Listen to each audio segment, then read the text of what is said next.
Buenos días, hoy vamos a explicar el siguiente ejercicio.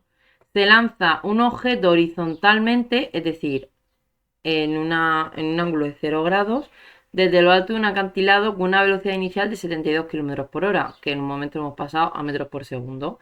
El objeto cae a una distancia de 110 metros medidos desde la vertical del punto de lanzamiento, es decir, lanzamos la piedra, llega al agua y desde el acantilado hasta donde cae la piedra, en la horizontal hay unos 110 metros.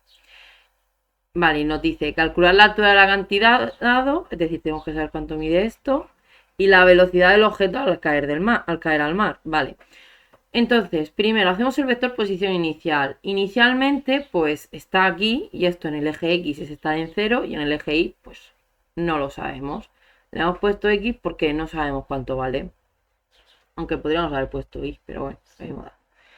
Bueno, incluso mejor si hubiéramos puesto Y, pero bueno, es una letra. Vale, luego el vector posición final es aquí cuando cae el agua, que cae en el eje X a una posición de 110 metros y en el eje Y estamos en 0. Y aquí viene lo importante, el vector velocidad inicial. Claro, como es un tiro horizontal, solo tenemos componente X de la velocidad, porque no hay componente Y. Entonces, toda esta velocidad, los 20 metros por segundo, son del eje X. En el eje Y no hay nada, es 0. Luego, el vector de aceleración pues es el de siempre. En el eje X 0 porque no hay aceleración y en el eje Y menos 9,8 que es el de la gravedad. Una vez que hemos definido bien los vectores, pues usamos esta fórmula en forma vectorial, que aquí a la A le falta el símbolo de vector. Y entonces, pues sustituimos. Y entonces, en el eje X nos queda 110 es igual a 0 más 20t más un medio por 0 por t al cuadrado, que un medio por 0 por t al cuadrado se va. Entonces 110 es igual a 20t, pues de aquí nos podemos calcular, podemos despejar y calcularnos cuánto vale el tiempo que tarda la piedra en llegar al agua. Luego en el eje Y nos queda 0 es igual a x más 0t más un medio por menos 9,8 por t al cuadrado.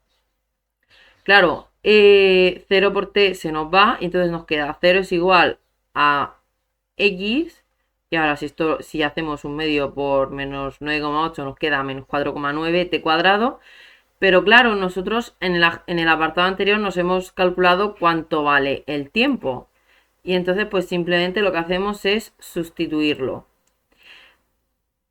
Entonces nos queda que 0 es igual a x menos 148,225. Entonces x es igual a 148,225. Es decir, esto de aquí, la altura del acantilado es 148,225 metros. Ahora, para saber la velocidad con la que cae al agua, pues hay que usar esta fórmula en forma vectorial. El vector velocidad final, obviamente no sabemos ni lo que vale en el eje X ni lo que vale en el eje Y, es igual a la velocidad inicial, que es 20,0, más la aceleración por el tiempo.